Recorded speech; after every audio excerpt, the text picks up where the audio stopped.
Sin City. Saturday night. Fight night.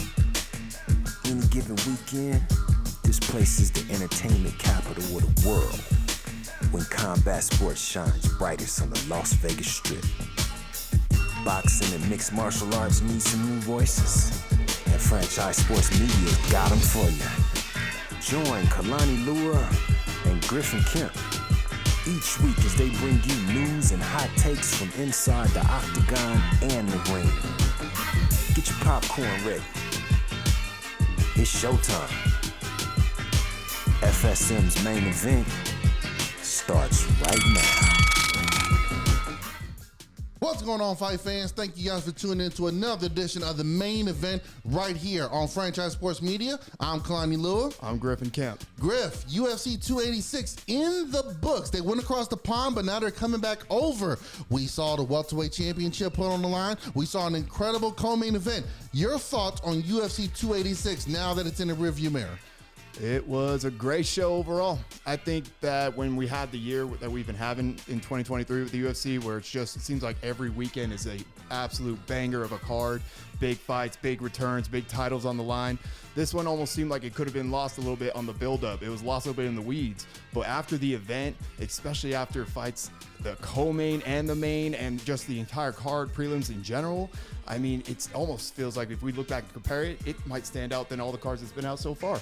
Not trying to argue against you on this one, Griff, but I'm not sure if I agree with the notion that it almost fell in the weeds. This was a very highly anticipated trilogy matchup coming up. It was the first time they were going over to the UK in quite a long time. You had your defending hometown champion, Leon Edwards. I get what you're saying when you compare it to, let's say, the John Jones return. It's hard to compare to that. No. And I totally get where you're coming from. That's why I said I don't want to make it seem like I'm arguing with you on the notion. Right. But when you take into the fact that you had Leon Edwards, head kick, headshot, dead.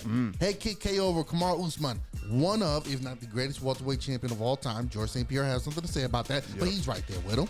The fact that these two were going to go at it in a trilogy was very interesting, and the fact that Leon was going to have his hometown behind him, the great story that he has there, buying his mama a restaurant, will he be able to stand up and meet the test of taking on a champ, defending his title in front of his hometown? Can the former champion reclaim his throne?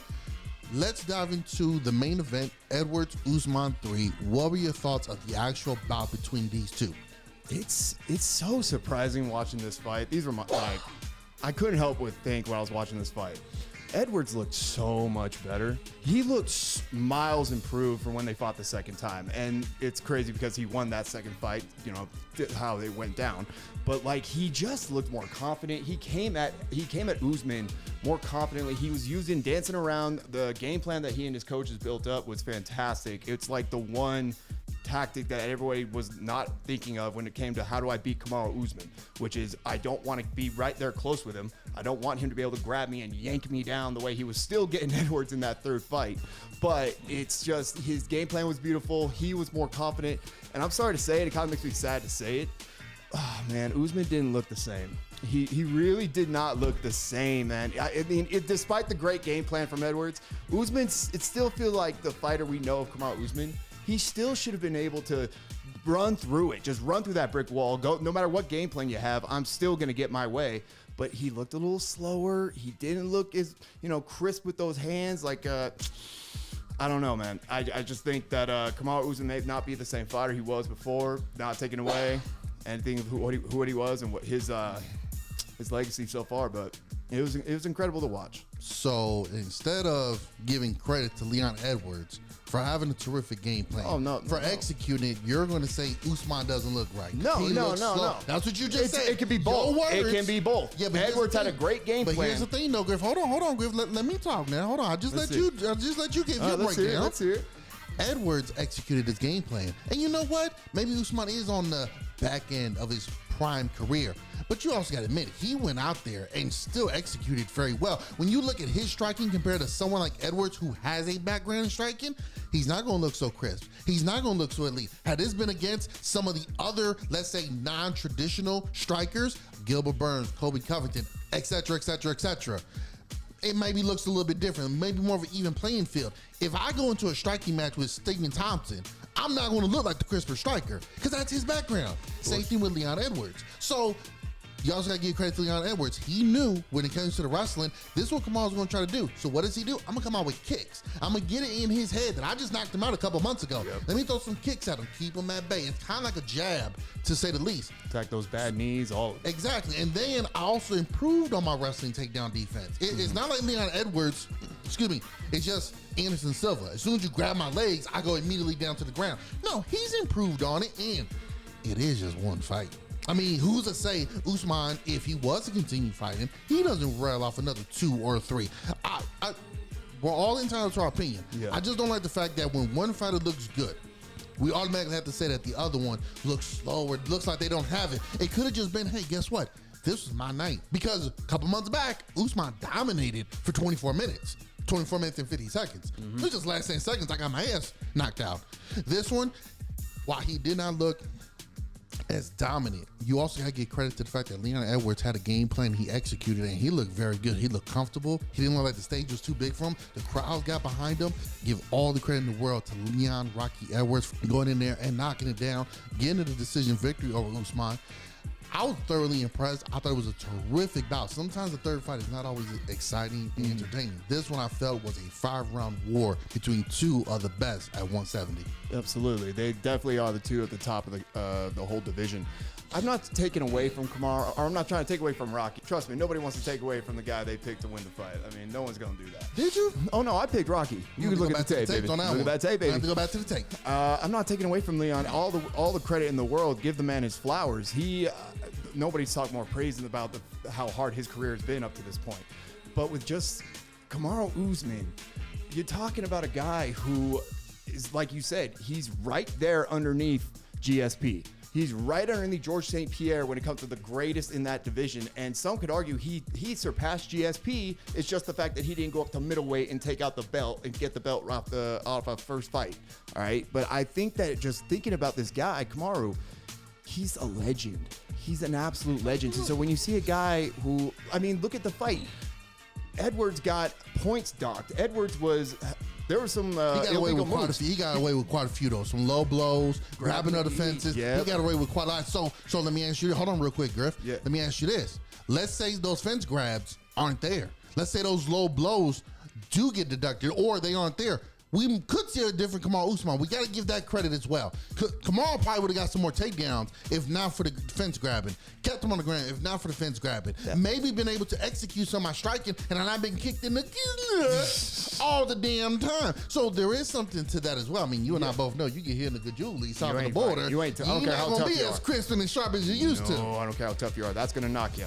I agree. I mean, like when he grabbed the fence, what was that, the second or third round? He grabbed the fence and Edwards was just yanking him down, getting him down, having his way. Even when Edwards defended the first takedown attempt, it was almost like Usman was like, I don't care about technique. Throw technique out the door. You got away from me the first time. I'm just going to use my big old lats, curl my body, yank you back down.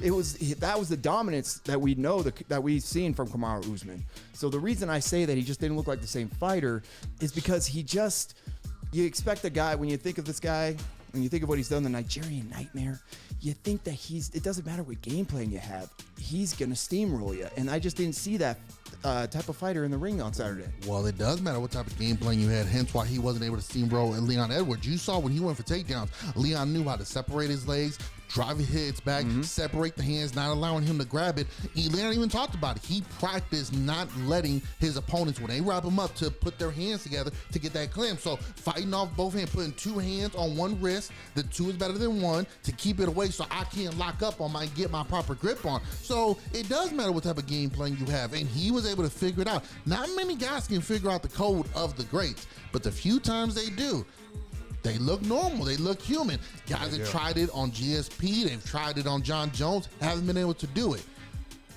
You were able to do it this time on Kamaru Usman, who's right there. But I would say this. If he continues to fight, let's see how he looks in his next performance. Because I don't know if I want to put one loss in a highly competitive bout against someone who had the best game plan we've seen so far and executed start to finish. I don't know if I want to just say Kamaru Usman might be slow or it might be the end or whatever the case may be. Granted, he already has a Hall of Fame legendary career. We'll get to that in just a moment. But It is going to be interesting to see what is next for the Nigerian Nightmare now that he's no longer the champion. He had his rematch. Clearly, one more win is going to get him back there. So what does he do now? We'll dive into what's next. Yeah.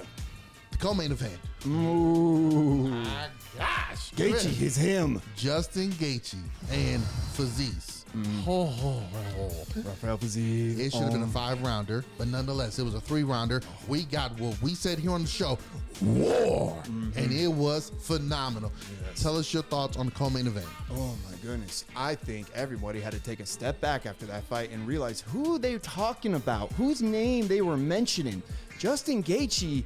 I mean, it's hard to not think down on the man after watching what happened with Khabib and Oliveira. And yeah, him and Chandler had a nice bout, and that was a win for him. But still, it was what it was. But then he comes in here. One of the best fights. Sorry. Just a really good fight. It was an amazing fight. But what I'm saying with this fight, Justin Gaethje came out, and their styles are completely different.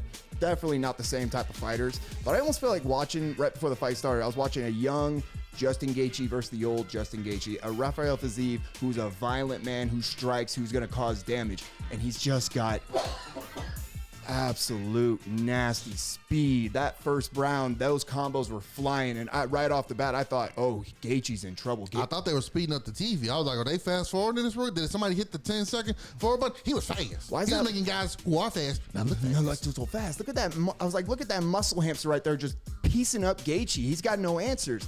But then Gaethje, being the classic highlight that he is, he wasn't as fast as him, but he was more violent. He was more deadly. His punches caused damage. We'd have to look back at the pictures because there's such a crime scene of pictures of all previous opponents of Justin Gaethje. But I would feel what he did to Rafael Fiziev is up there for the absolute most gruesome.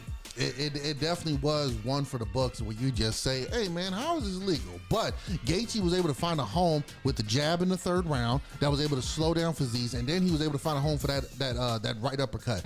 He was finding a home for throwing those uppercuts, catching Fiziev coming in, slipping and dodging. What I found interesting is that Gaethje didn't use his trademark leg kicks. He started off early with them, and it looked like, okay, that's a good way to take away the speed. He got away from them. Now, granted, Javier Fiziev was tagging him up, but you would have thought with that speed that Gaethje would have said, okay, I got to take out your legs so that you can't move, bounce in and out so quickly. He did not do that. Gaethje, under some pressure to definitely win, won and say, hey, this is my 3rd go at trying to win the title. Last go. Yeah. This was a brand new, fresh blood, fresh meat at 155, trying to crack that top 5, top 6 opening of just a cluster of trained assassins and killers. Almost did it, but then Gaethje said, no, my buddy, no, you're not ready just yet. This is one of those, Griff, where just like the Chandler and Gaethje one, there had to be a winner, there had to be a loser, but I think the ultimate winner was the fans, and yes. I don't know if this loss is going to hurt Fiziev. Maybe I don't think it should set him back anymore because he put on a tremendous performance, showed that yes, he can hang with the big boys. He just got caught in there, and Gaethje was, like I said, was able to put on. It's like Novocaine, give it time. Give it time. Had this been 5 rounds, ooh, that would have been interesting how this would have gone. I don't know if Gaethje would have been able to last 2 more rounds in there with that speed. Now, granted, Fiziev did slow down the 3rd, but that's you knowing it's the last round. If you know you have 3 more rounds going into the 3rd, yes, I don't know if Gaethje's able to mentally hold on because at times it looked like he was starting to slow up and be like, I can't figure this dude out. But I want to say maybe halfway through the 2nd, he landed an uppercut. And I remember saying this to George on MMA Junkie. Shout out to MMA Junkie on their broadcast, saying if either one of these guys utilizes a jab, they're going to be able to take over. And when he landed the uppercut, he caught him. But then right as he stepped back, he threw a jab at him. And Fiziev, for whatever reason, it's like he just said, what was that? And like he just didn't know what to do. He didn't know how to compute it. And then he kind of froze. And then Gaethje threw a few more. Every time he moved in, bam, uppercut. And that just spelled the beginning for the end for him. So shout out to Justin Gaethje for still showing he's one of the best in the division. We knew that already going in. This man has made over $500,000 just in post-fight bonuses. Record for the fight of the night bonuses. This guy stepped in the cage, as we said, you know you don't get yourself a fight. Don't go nowhere. You better hold your piss. You need a refill, let someone else get it, or don't get it, wait to the end. This boy is must see. Him and Fiziev, tremendous matchup. Very, very excited on how that particularly went. Now, that's the main event. That's the co-main event. Where do you see being next for all 4 fighters? Let's start with the main event. Leon Edwards, Kamaru Usman. What do you see next for the champion and the former champion? Well, I'm going to start off with the former champion. Show respect to greatness.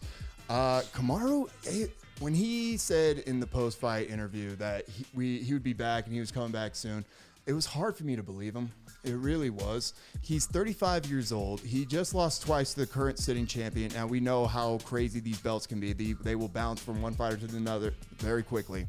But when it comes to him, it's like, unless Leon Edwards loses the belt at some point to a fighter that will be willing to take on Kamaru, and that's going to be at least a year down the line before that could even happen.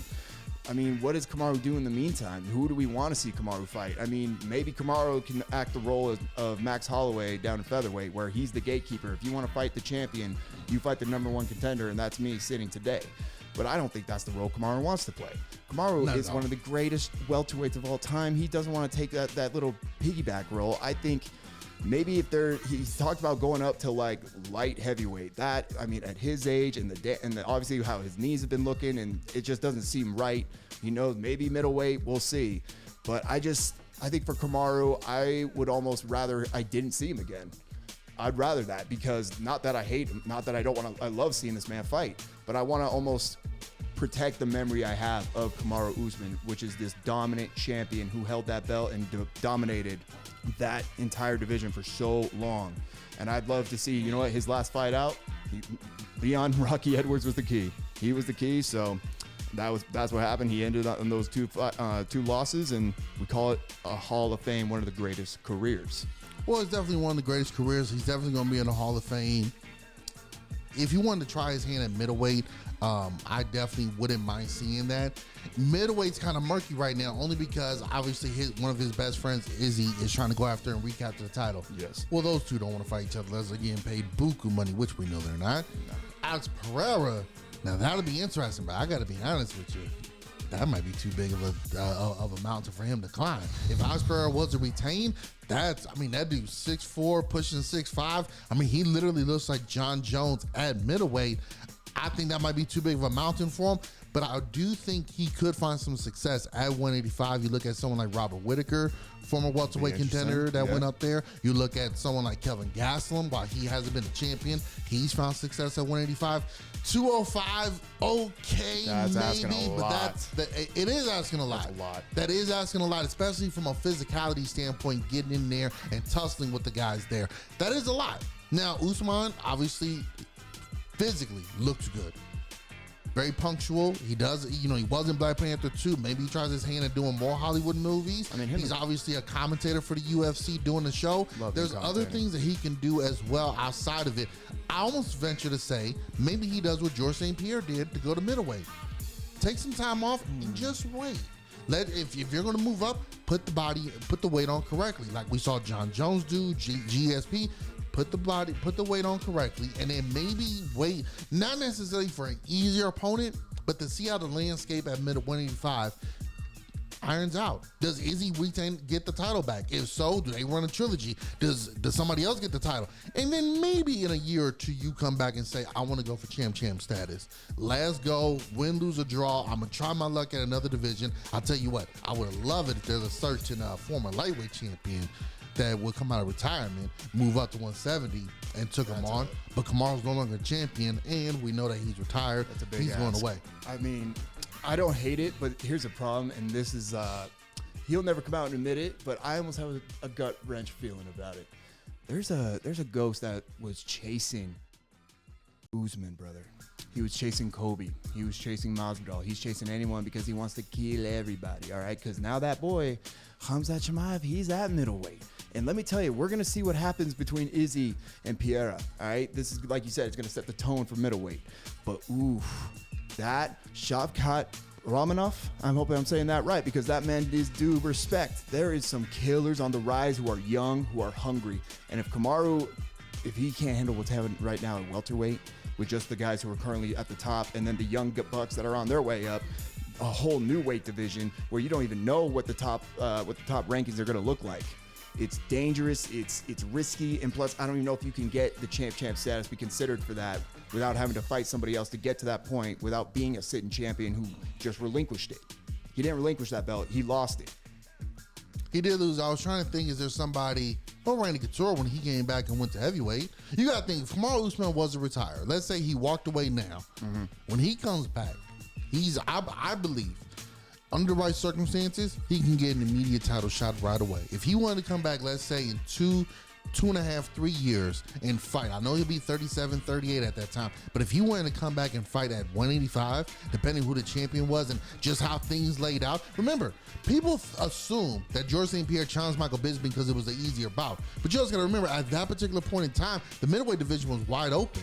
Yeah, Robert Whittaker waiting there in the ring, but he's a former champion. You had, excuse me, you had an opening where there wasn't any true contenders right now. All these guys either lost their chance at the title or they were tied up in other matches, so he jumped right there. Maybe the same thing could happen for Kamaru Usman. I doubt he would want to cut weight to go to 155 and try his luck there. No. But I just said you never know. You never know. GSP tried it, right. But if you wanted to try another division under right circumstances, I do believe he has the clout and the resume deserving of an immediate title shot. Or if not, maybe at least a highly anticipated. He's not going up to 185 to take on Derek Brunson. He's not going up there to take on somebody. He's going up there to take on somebody of ilk, somebody who's either like if Yoel Romero was still in the UFC, maybe about like that at 185, non-title bout, maybe something like that. That's main event worthy. That's headline its own card.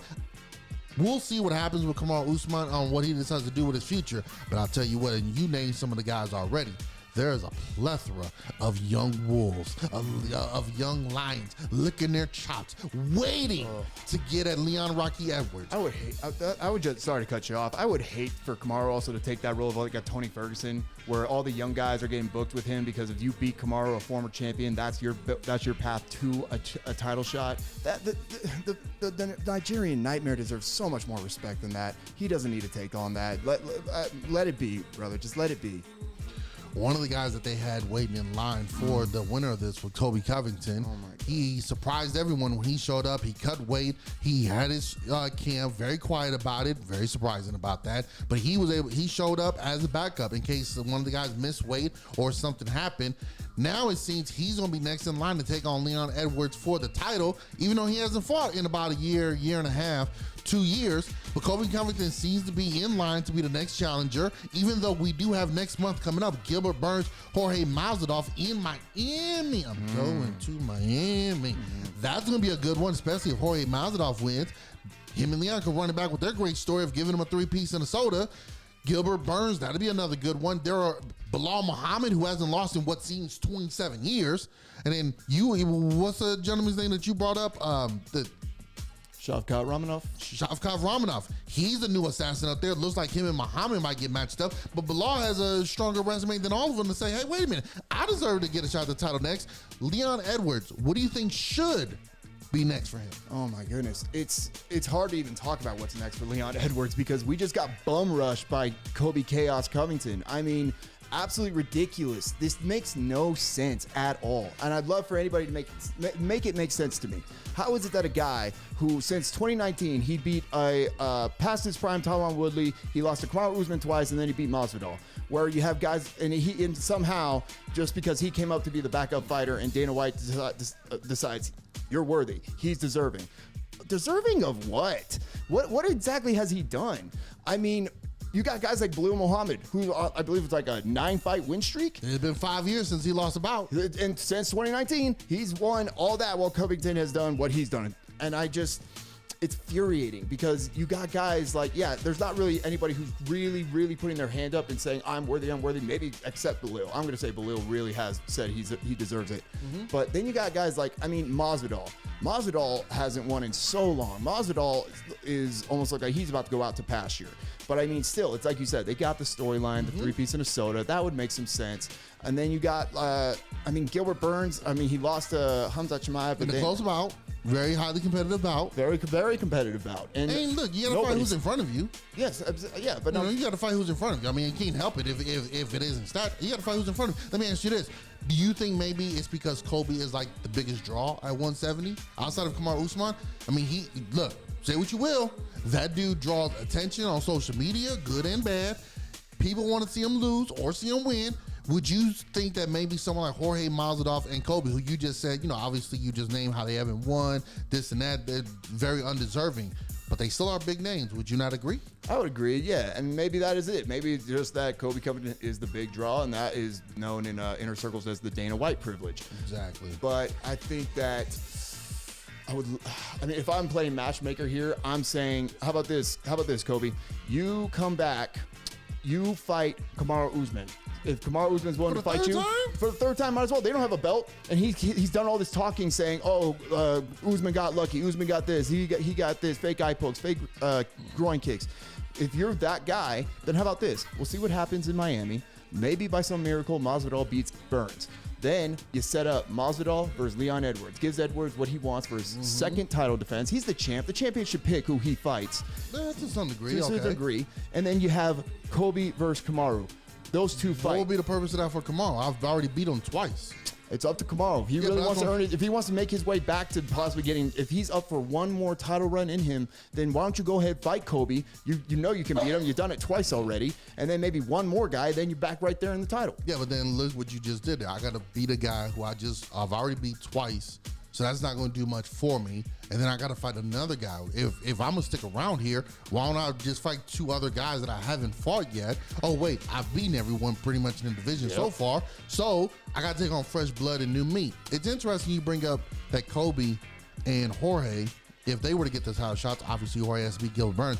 Interesting that you brought them up and you're like, wait, he doesn't deserve the title. It's the Dana White privilege.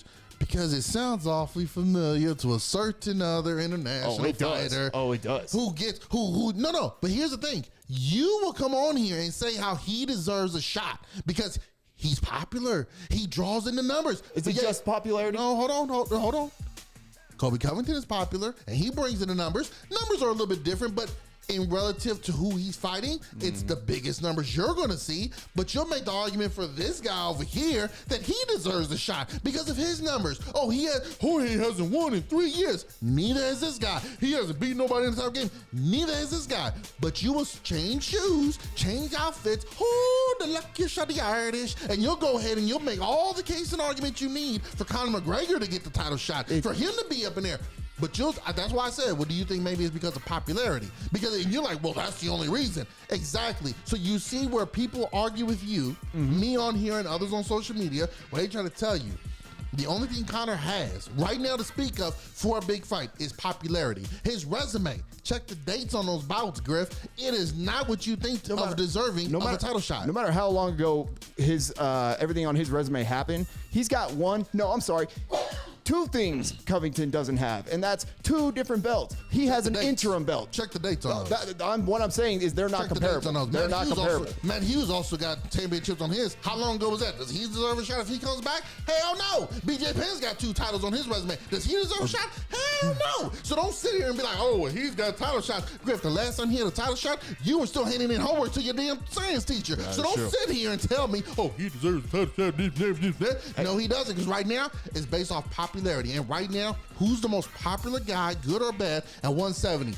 Kobe Chaos Covington. I don't like the dude, but he's the most popular guy right now. So yes, he would get the same treatment that your boy gets. Yes. Don't you dare sit here and try to turn colors and act like I'm gonna be the man of justice for this division. And no. Stand by your words, just like you do with Conor. Stand by with Covington. Absolutely. And actually, you know what? And Jorge, absolutely. Actually, Jorge's got a fantastic drink. It's okay. Oh, I've tried. It's mid. But hey, I'm actually really glad you mentioned that because I actually wanted to ask you about what's like this reasoning? Why all of a sudden Chaos Covington after a year and a half layoff? Why? And can I tell you what? I have a little theory. Please. I have a theory. Dana White is a big old brained runner of a big old sports organization. All right, he and those boys of the UFC are always thinking down the road. What if they are so pushing this narrative of Kobe Chaos Covington? Yes, maybe maybe there was some kind of deal because of everything that happened with Masvidal, and he was like, hey, maybe drop the case and we'll give you a title shot. That way we don't have to lose one of the bigger names on our roster. That could be it. But interesting. I didn't think about that. But an even more interesting one. Okay. Maybe they're thinking Covington's going to run through Edwards. Covington, we think, can run through Edwards and beat Edwards. And then what happens What's happening later down this year? Who's fighting? A guy you just showed plenty of disrespect to. First off, it's not disrespect to point out actual facts. If you Anyways. in social media world, y'all need to understand there's a difference between disrespect and point out facts. Okay. I point out facts. But who's the That's man? what I do on this But show. who's that man? Michael Chandler. And Conor McGregor. Conor McGregor fighting. We don't And even know if they're going to fight. They're fighting. We don't They're know fighting. that. We don't know when, Your but we boy know ain't ready. Your boy ain't even in the testing pool yet. USADA. Still enjoying the game. Hey, but if we have to admit he's got Dana White privilege, nobody's got it more than him. And if anybody can get through this little USADA problem, is that man. But there's rumor they fight at 170. And then what if suddenly McGregor beats Chandler, Covington beats Edwards? Dana White and the UFC are trying to possibly wanting to set up the biggest fight the UFC has ever put out. Colby Covington and Conor McGregor. For the 170-pound strap. One man everybody hates and thinks he doesn't deserve. The other man everyone Colby hates. And exactly, I was going to say. But the other man is going for 3 belts. I mean, there's so much on that you could. It would be insane how big that would be. I'll tell you what. I'm being honest here, Griff, just like I always am. That's actually a pretty smart idea. Like if I'm in the war room, you're not setting up fights for someone to purposely lose. But if I'm trying to do big picture and just see, hey, if this works, like you said, hey, if Masvidal take care of Burns, we can set this up. And if this happens, this happens. That's actually pretty good because if both can happen, that is money. That is the promos that those guys would do against each other. That in my world of professional wrestling, that's CM Punk versus MJF right there. For my AEW fans out there, that's Stone Cold versus The Rock right there. That would be gold on the mic and in the cage. That would be interesting to go. If I'm Leon Edwards, I would want the Conor McGregor match first. You gotta think too. If I'm Leon Edwards and you're the UFC, we can go back to the UK with the champion taking on another European fighter. We can do Wembley Stadium, Headshot Dead, Mystic Mac. Now, granted, Covington, personality-wise, bigger than Edwards. But Edwards, we also saw just recently with this fight. Edwards is a star over there. A lot of people were like, oh, Edwards is this. Remember, because of the COVID-19, he was out of sight, out of mind. Yes. But you look at his story, the way he carries himself, his humbleness, and just the way he also fights, which is fantastic. He's a star over there. You throw him in, which is going to be a stand-up bout. Covington. Absolutely. Yeah, with Covington, McGregor's not have to worry about, is this son of a bitch going to remember that he wrestled in college and put me on my ass? Now, his takedown defense isn't horrible, but still. Covington is a beast. But you throw on Edwards stand-up against McGregor stand-up. Wembley Stadium, if I'm the UFC, those are 2 dynamite matchups I cannot miss. But here's the thing. I need Edwards, I need Covington to do their parts. I also need Conor to do his. We need Conor to do his part. We need him to do his part. We'll get into that a little bit more. But let's dive into something else. In the world of combat sports, but from the octagon to the ring, very quickly, let's dive into this weekend, Las Vegas. We got David Benavides taking on Caleb Plant in the super middleweight division for the interim title. What are your thoughts on Benavides Plant? And I'm just excited to see Plant. I'm so excited to see Plant. I mean, when he fought Alvarez, I thought, it's Alvarez. Everyone's going to lose to the man. He's the face of boxing currently. Canelo, that is. Just Canelo for the Alvarez. fans out there. Hey, he's talking about Eddie Alvarez? No, Canelo. No, Continue. Canelo Alvarez. Canelo's going to run through everybody right now. But I like Plant. I like the way he talks. I like his presence on social media. There's a clip out now where he's like trying to take down his fight posters in some gym, and it's controversial. That's what I also like about boxing. We'll get into that a little bit more, but it's just there's not as clean cut as the UFC because UFC's almost like it's on a bigger platform. But boxing, you see these little videos come out. But Plant is a strong fighter, and I think, and there's something that's interesting when Tank Davis said it at his recent press conference. He's saying, "I'm going to be the next face of boxing once Canelo's is leaving out the door. Once I beat Ryan Garcia, I'm the face of boxing." Why can't Plant? Why can't Plant be the face of boxing once he beats this guy? He gets the interim belt. He goes on a run. He's got the personality for it. He's got the skill set for it. Why not him? So I'll tell you why not him. Because standing across from him is David Benavides. Put some respect on this dude's name. Okay. 26-0, 23 knockouts. Stand in front of him if you want to. You down. He's got a vicious left hook, power, punches and bunches, and he is aggressive. I like Plant as well. This is typical boxer Plant versus puncher, Benavidez. There's legit rivalries there between each other, legit beef. Benavidez' dad said some things about Plant family. Plant definitely is not taking well to it. These two guys had the personalities that, while it does make for good marketing, it kind of ventures on the heelish face kind of thing. Like, wait, are you like an anti-villain or an anti-hero?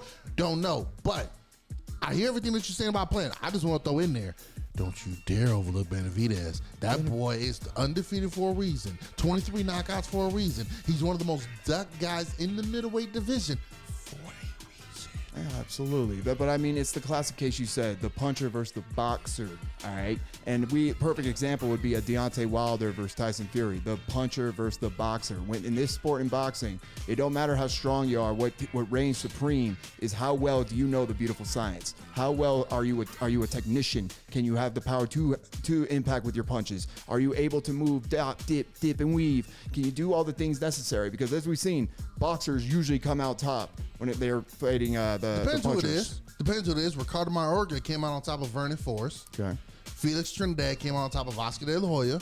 It depends who it is. Because the main thing is, can you execute? Do the matchup, I might be a puncher, but can you handle my power? Can you get away from it? Can you nullify it? You might be a boxer, but can you execute your movements? Can you keep that up for 12 rounds? You gotta also remember this too. While Plant likes to move around and give you different angles, he's also shown in bouts he'll get tired and he'll wear down. Benavidez has shown you, in the 12th round, I'm still throwing 30, 40 punches. I'm not slowing down.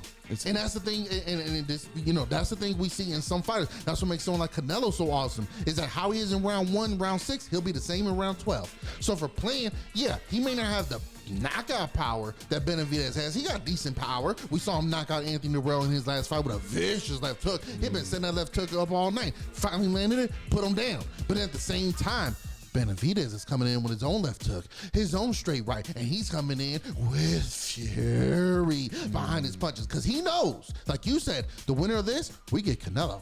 Yes. And Benavidez been chirping at Canelo for a minute. These two have been wanting each other since 2017. But, the way boxing is, we got to set it up, this and that, Classic Classic boxing. Benavidez has wanted Canelo. He wanted Churro. He wanted Canelo. He wants all the smoke. Nobody wants him. Why? I'm 6'2", 74.5-inch reach with power. But then Caleb Plant's like, well, I'm 6'1", 74-inch reach. I can box. I can move. What's going to be interesting is, and I'm glad you brought up Fury versus Wilder. Benavidez doesn't do well when you're the one being aggressive towards him. He doesn't fight good backwards. He doesn't, and he's more of a, you need to be stationary for him. For his flurry of punches to be landed, he doesn't do well with guys who move side to side, who slip in and out. Plant has to be able to do that, but Griff, he's got to do that for 12 rounds. I don't know if he has the stamina to do so. Stay off the ropes, and stick and move. Can he do that for 12 rounds? Griff, I like Plant. And I like Benavidez. I just don't know if Plant can keep that up for 12 rounds. Because again, while you're moving, I'm hitting you. And I may not hit you flush, but I'm hit you. And we just like we saw with Javier Fazis against Justin Gaethje. Yes. It's going to start to wear on you. Can Plant keep it up? We shall see. But it's going to be interesting. Absolutely. And I mean, honestly, no matter who wins this fight, it's almost everybody who has a opportunity to fight Canelo Alvarez. It's almost like it's a game of chicken because the talk's already starting. Canelo's out the door. He's on his way out. He's getting a little older.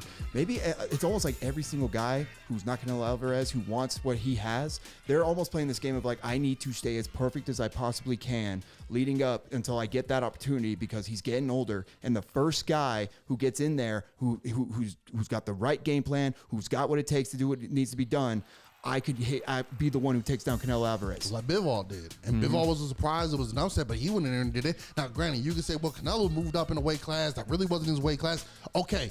Unfortunately, the world of boxing, like you said, you almost have to be perfect to get the big fights. I hate that it's like that. I wish it was more like the UFC model where the best fight the best. Because guess what? If you look at the best from the past, they weren't all undefeated. So it also goes to show you don't have to be undefeated to be considered the best. Benavidez Plant, that is going to be must see, my brother. We may not have the UFC, but we got boxing going on. And that's the beautiful thing about combat sports. So I look forward to not only watching the match, but then also breaking it down with you afterwards, talking about it and everything. So till next time, you guys be sure to come right back here, Franchise Sports Media, and tune into the main event. This is Griff and Kalani. I'm Kalani Lewis. Till next time, fight fans. Peace.